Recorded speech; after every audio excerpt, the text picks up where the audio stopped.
वंदे मातरम। आप देख रहे हैं नेटवर्क 10। आपके साथ मैं हूं शिवानी मिश्रा। बहुत स्वागत है आप सभी का बिहार झारखंड के इस खास बुलेटिन में। चलिए रुक करते हैं खबरों की ओर, जहां रांची में कोयला मंत्री प्रहलाद जोशी ने कहा कि देश में कोई कोयला की कमी नहीं है। लोगों को ये लग रहा है कि 10 दिन का ही स्टॉक बचा है, लेकिन ऐसी कोई भी बात नहीं है। कोयला का उत्पाद लगातार जारी है। आपको ये भी जानकारी दे दें कि प्रहलाद जोशी झारखंड के 2 दिन के दौरे पर हैं। इस दौरान उन्होंने राज्य में पावर प्लांटों को कोयला समय पर मिलते रहे, इसको लेकर अधिकारियों के साथ एक बैठक भी की और राजमहल परियोजना को लेकर भी बातचीत की गई। और वहीं उन्होंने कहा कि मुख्यमंत्री की मां की तबीयत खराब होने की वजह से उनसे मुलाकात नहीं हो पाई है, फिर भी उन्होंने एक मीटिंग अरेंज की थी जिसमें उनके सचिव मौजूद थे। साथ ही उन्होंने कहा कि राज्य सरकार ने अपनी बातों को माना है और वो भी राज्य सरकारों के सुझाव को ध्यान में रखकर ही आगे काम कर रहे हैं। समन्वय स्थापित कर सभी समस्याओं का समाधान हो रहा है और जो भी समस्याएं आ रही हैं उसको लेकर भी चर्चा की जा रही है।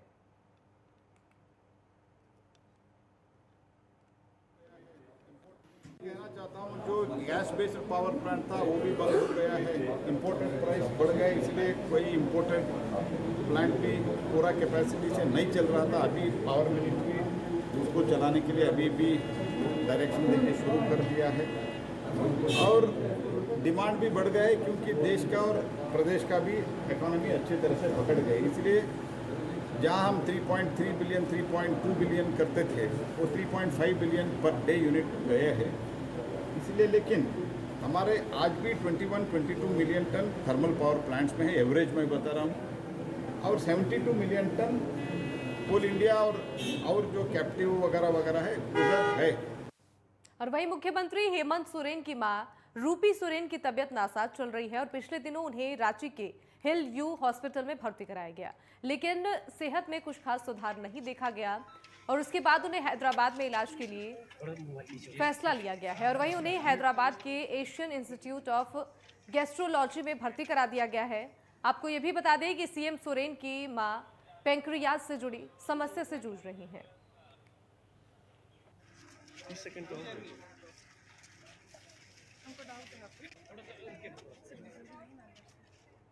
और वहीं झारखंड सरकार के वित्त मंत्री डॉक्टर रामेश्वर उरांव गुमला के दौरे पर पहुंचे, जहां उन्होंने परिसदन में पत्रकारों से बातचीत करते हुए और उन्हें कई मुद्दों पर खुलकर अपनी बात रखी है।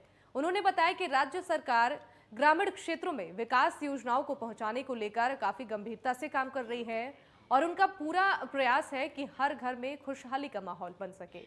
और उन्होंने ये स्पष्ट कहा है कि केंद्र की ओर से उन्हें अगर समय पर सही रूप से सहयोग मिलता रहा तो ग्रामीण क्षेत्रों में चलने वाले विकास योजनाओं को और भी रफ्तार से वो काम करेंगे। और एक सवाल के जवाब में उन्होंने कहा कि केंद्र की सरकार की ओर से आम लोगों को जो पीएम आवास दिया गया है उसे बेहतर करने के लिए राज्य सरकार 50,000 रुपए प्रत्येक को लाभ देने जा रही है, ताकि एक अतिरिक्त कमरा बनाकर लोग अपने जीवन को और बेहतर तरीके से जी सके।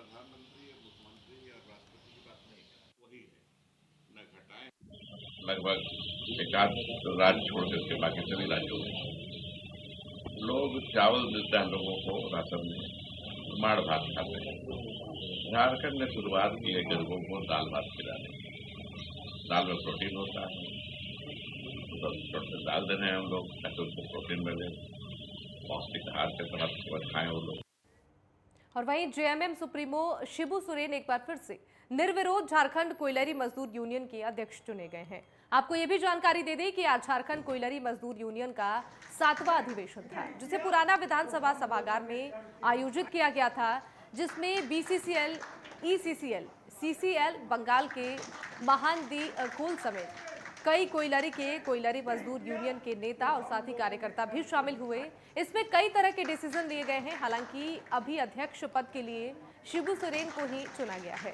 शेष कार्यकारिणी को भी जल्द गठन करने के लिए जेएमएम के वरिष्ठ नेता और कोयलरी मजदूर यूनियन के सदस्य विनोद पांडे ने कहा है कि आपको ये भी जानकारी दे दें, कोयलरी मजदूर यूनियन लंबे समय से झारखंड समेत पड़ोसी राज्य बंगाल में कोयलरी में काम करने वाले मजदूरों के हित के लिए काम करता रहा है। कोयलरी मजदूर यूनियन की स्थापना शिबू सोरेन के द्वारा की गई थी और इसकी स्थापना से लेकर अब तक शिबू सोरेन ही निर्विरोध इसके अध्यक्ष बनते रहे हैं। आज झारखंड कोयलरी मजदूर यूनियन का 7वां महाधिवेशन यहाँ पर संपन्न हो रहा है। और इस महाधिवेशन में भाग लेने के लिए CCL, BCCL और ECL जोन के जो प्रतिनिधि साथी हैं वो यहाँ पर उपस्थित हैं और आज यहाँ पर नई केंद्रीय समिति का गठन किया जाएगा और उस कमेटी के द्वारा पूरे राज्य के अंदर में जो भी कोयलवरी क्षेत्र है, संगठित क्षेत्र है या असंगठित क्षेत्र है, वहाँ यूनियन को हम कैसे मजबूत करें, उनके हक अधिकार को दिलाने का काम करें, इन सारे विषयों पर चर्चा हो रही है और ये अधिवेशन 3 साल के बाद यहाँ पर हो रहा है। और वहीं देवघर पुलिस ने मोहनपुर थाना क्षेत्र से 24 अप्रैल को मोटरसाइकिल सवार से 11,40,000 की हुई छीना झपटी की वारदात का खुलासा कर दिया है। पुलिस ने वहीं 6 अपराधियों को गिरफ्तार भी किया है और इनके पास से पुलिस ने 5,30,000 नगद और साथ ही 2 मोटरसाइकिल बरामद किए हैं। देवघर के एसपी सुभाष चंद्र ने प्रेस कॉन्फ्रेंस कर इसकी जानकारी दी है। उन्होंने ये भी बताया है कि गिरफ्तार सभी आरोपियों का आपराधिक रिकॉर्ड भी रहा है और वहीं एसपी ने इस मामले में टीम को 5,000 रुपए देकर सम्मानित किया है। 24 अप्रैल रविवार की घटना सुबह 11 बजे की थाने के पास में सूचना आई कि 3 लड़के गोड्डा से गिरिडीह पैसा लेके जा रहे थे देवघर के थ्रू, मोहनपुर थाना क्षेत्र के थ्रू। जमुनिया रास्ते में एक जंगल पड़ता है, वहाँ पे उनको लूट लिया गया। उन्होंने बताया कि उनके पास 11.5 लाख रुपए थे और उनको 2 मोटरसाइकिल ने ओवरटेक किया, कैंची मार के रोका और उनके आँख में मिर्ची डाली। मिर्ची डालने के बाद स्नैचिंग करके चले गए।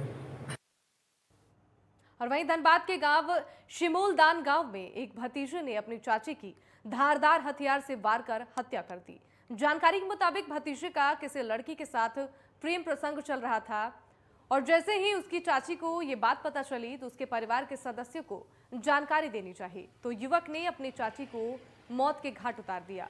और वहीं घटना के बाद आरोपी युवक मौके से फरार हो गया और घटना की सूचना पाकर मौके पर पुलिस पहुंची और शव को कब्जे में लेकर पोस्टमार्टम कराकर परिजनों को सौंप दिया है और वहीं साथ ही फरार आरोपी की तलाश भी शुरू कर दी गई है। जैसे हम यहाँ घटनास्थल पहुँचे तो देखे और लोग बताया कि वो अपना चाची को ही अपना कोई मैटर के लेके उसे खुनूस था, पुराना खुनूस, उसी में आज कुछ हुआ और उसका हस्बैंड बाहर था, उसी में गुस्सा में आके उसको टांगी से मार के हत्या कर दिया। और वहीं गुमला के घाघरा थाना क्षेत्र के देवाकी पीठवर टोली के समीप बड़ा हादसा होते से बचा। बता दें कि घाघरा की ओर से 2 बॉक्साइट ट्रक सेरिंदाग की ओर जा रहे थे। दोनों के चालक नशे के हालत में थे और दोनों ट्रक चालक रेसिंग कर रहे थे। इस दौरान एक दूसरे ट्रक को आगे नहीं होने दे रहा था और वहीं ट्रक अनियंत्रित होकर एक घर में जा घुसा और वहीं मामले की सूचना पाकर मौके पर पुलिस भी पहुंची और दोनों ट्रक चालकों को गिरफ्तार कर लिया।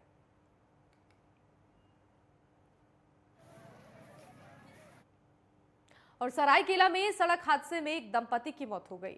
बता दें कि दंपति बाइक पर सवार होकर शादी समारोह में जा रहे थे, तभी चाड़री मोड़ के पास अनियंत्रित ट्रेलर की चपेट में वो आ गए, जिसके बाद मौके पर ही उनकी मौत हो गई और वहीं घटना की सूचना पाकर मौके पर पुलिस भी पहुंची और मामले की जांच पड़ताल शुरू कर दी और वहीं स्थानीय लोगों ने ट्रेलर चालक को पुलिस के हवाले कर दिया।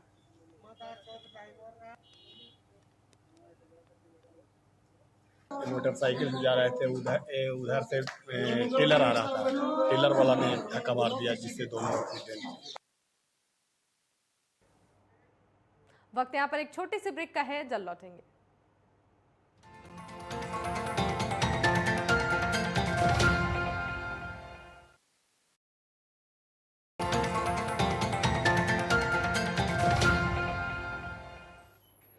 ब्रेक के बाद एक बार फिर से आप सभी का स्वागत है। खबरों में आगे बढ़ेंगे।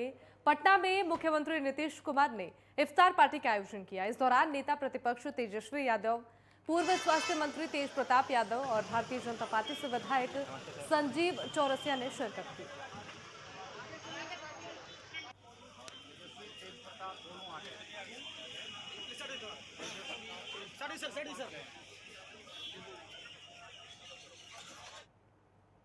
और वहीं नालंदा से ग्रामीण विकास मंत्री श्रवण कुमार ने कहा कि मुख्यमंत्री नीतीश कुमार के शासनकाल में बिहार के हर क्षेत्र में विकास का काम हो रहा है, जिससे कि राज्य प्रगति की तरफ बढ़ रहा है। ग्रामीण विकास मंत्री श्रवण कुमार ने बिहार शरीफ के प्रखंड कार्यालय में 18 करोड़ 77 लाख की लागत से बने सह अंचल कार्यालय और साथ ही आवासीय भवन के निर्माण कार्य का शिलान्यास किया। और इसके अलावा मुख्यमंत्री सामर्थ्य योजना के अंतर्गत दिव्यांगों को भी ट्राईसाइकिल वितरित की। इस अवसर पर मंत्री श्रवण कुमार ने कहा कि बिहार में 80 प्रखंडों में प्रखंड सह अंचल भवन का निर्माण किया जा रहा है और 101 IT भवन भी बन रहे हैं। साथ ही उन्होंने कहा कि बिहार के हर जरूरतमंद को सरकारी योजना का लाभ भी दिया जा रहा है। इस अवसर पर सांसद कौशलेंद्र कुमार, विधान परिषद रीना यादव भी उपस्थित थी।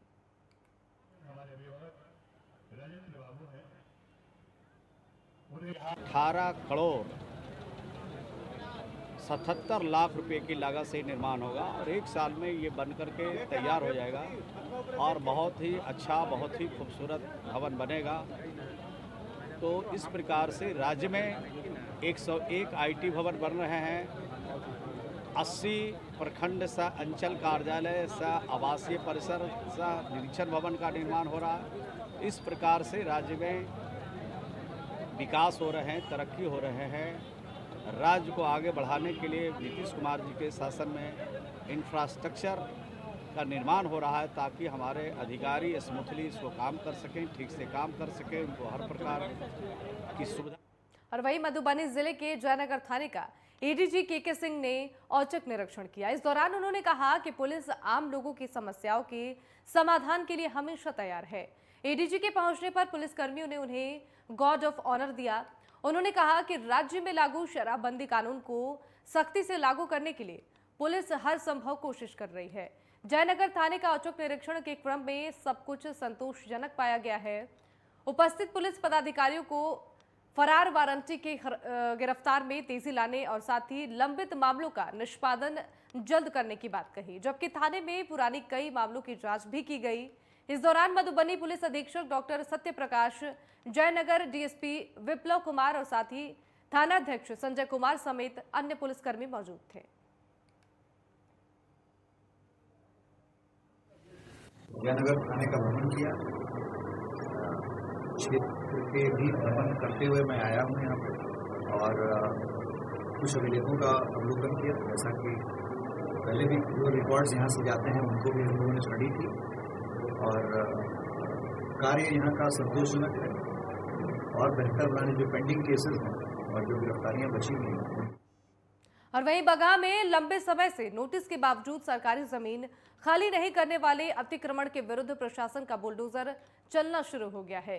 करीब 140 घरों को जमीन से कब्जा को ध्वस्त कर अतिक्रमण मुक्त कराया जा रहा है। और वहीं जल संसाधन विभाग के बनाए गए भवन में लंबे समय से लोग रह रहे थे। ये सभी लोग अवैध रूप से विभाग के भवन पर कब्जा किए हुए थे।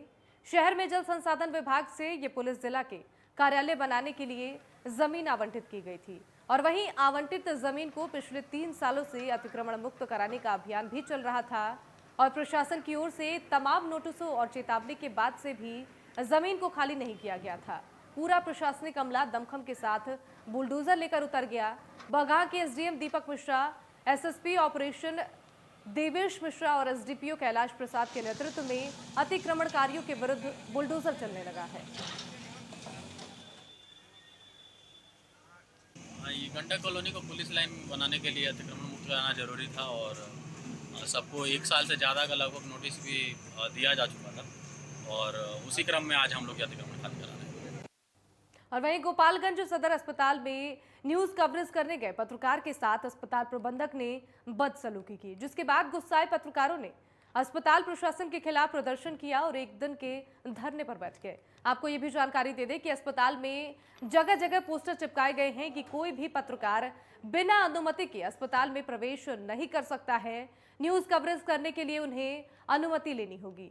और वहीं अस्पताल में एक पत्रकार न्यूज कवरेज करने के लिए पहुंचा था, जिसके बाद उससे बदसलूकी की गई और अस्पताल से बाहर निकाला गया।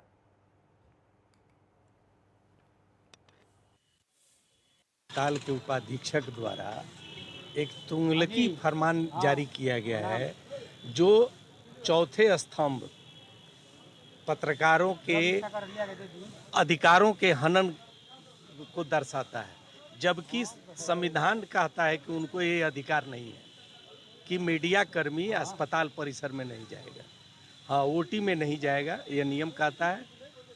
और उन्होंने जो प्राइवेट में सिक्योरिटी गार्ड यहाँ तैनात किया गया है हमारे एक पत्रकार बंधु के साथ न्यूज कवर करने के दौरान जो है बेतमीजी से पेश किया गया, अभद्रता व्यवहार पेश किया गया, तो उसी से मामले को लेकर हम लोग धरना पर बैठे। और वही पटना के गर्दनी बाग इलाके में ट्रिपल मर्डर से सनसनी फैल गई। जानकारी के मुताबिक गर्दनी बाग की पुलिस कॉलोनी में रहने वाले एक शख्स ने अपनी पत्नी और बेटी की हत्या कर दी और उसके बाद हत्यारे ने खुद को भी गोली मार ली। ये वारदात एक रिटायर्ड पुलिस अधिकारी के मकान में घटी है। रिटायर्ड आईजी के मकान में ये परिवार किराए पर रहता था।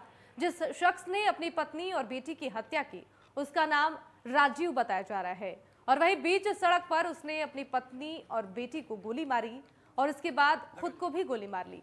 वहीं पूरे मामले में पुलिस जांच पड़ताल कर रही है। सीसीटीवी फुटेज को भी हम लोग एग्जामिन कर रहे हैं, तो पता चला है कि एक व्यक्ति है राजीव कुमार करके। राजीव कुमार की पहले शादी हुई थी, तो जो उनकी पहली पत्नी है उनकी मृत्यु हो गई थी नेचुरल कारणों से। पहली पत्नी से उनको एक बच्ची थी जिसका नाम संस्कृति था। उसके बाद उनकी मृत्यु के बाद उन्होंने अपनी उसी की बहन के साथ दूसरी शादी की जिसका नाम शशि प्रभा था, लेकिन फिर किसी कारणवश जो शशि प्रभा के साथ उनका डिवोर्स हो गया। डिवोर्स होने के बाद ये जो राजीव हैं जिन्होंने हत्या की है अपनी बेटी की और अपनी दूसरी पत्नी की, चाहते थे कि वो बेटी उनके साथ रहे, लेकिन जो उनकी बेटी थी वो उनके साथ नहीं रहना चाहती थी, इसी को लेकर भी। और वहीं मधेपुरा जिले के मुरलीगंज पुलिस को बड़ी कामयाबी मिली है। आपको ये भी बता दें कि 2 देसी कट्टा और 7 जिंदा कारतूस, साथ ही 200 ग्राम गांजा, एक मोटरसाइकिल, एक मोबाइल के साथ 2 अपराधियों को पुलिस ने गिरफ्तार कर लिया है। मुरलीगंज थाना परिसर में मधेपुरा सदर एसडीपीओ अजय नारायण यादव ने प्रेस कॉन्फ्रेंस कर इसकी जानकारी दी है। एसडीपीओ ने बताया कि 2 अपराधी किसी बड़ी घटना को अंजाम देने के फिराक में थे, लेकिन जैसे ही उन्हें इसकी सूचना मिली तो उन्होंने एक टीम का गठन किया और आरोपियों को गिरफ्तार कर लिया। पुलिस को सूचना मिली थी कुख्यात अपराधी हैं जो कि पहले भी 2 मर्डर कांड में रहे हैं, हत्या के कांड में, और दोनों हत्याकांड में सनसनीखेज था। वो अपने साथी के साथ घूम रहे हैं और किसी बड़ी वारदात को अंजाम दे सकते हैं। इसी सूचना के सत्यापन हेतु मुरलीगंज थाना के पुलिस पदाधिकारी और कमांडो टीम के द्वारा घेराबंदी किया गया। इसमें 2 अपराधी, एक सूरज कुमार और एक कुणाल कुमार को गिरफ्तार किया गया। सूरज कुमार का पूर्व से भी आपराधिक इतिहास रहा है। वो 2 हत्या के केस में पहले से ही जेल में संक्रमित था और इसके निशानदेही पे 2 देसी कट्टा, 7 कारतूस और कुछ नशीला पदार्थ, गांजा वगैरह बरामद किया गया। और वहीं सीतामढ़ी के बसंत खुर्द राजकीय मध्य विद्यालय के पास कुछ अपराधी अपराध की योजना बना रहे थे और जैसे ही पुलिस को इसकी गुप्त सूचना मिली तो पुलिस ने टीम का गठन किया और 6 लोगों को मौके से ही गिरफ्तार कर लिया। और वहीं आरोपियों के पास से पुलिस को एक देसी कट्टा, धारदार चाकू और साथ ही कई हथियार बरामद हुए हैं। पुलिस के मुताबिक ये अपराधी एक युवक की हत्या की योजना बना रहे थे, लेकिन जैसे ही इसकी सूचना पुलिस को मिली तो पुलिस ने आरोपियों को धर दबोचा।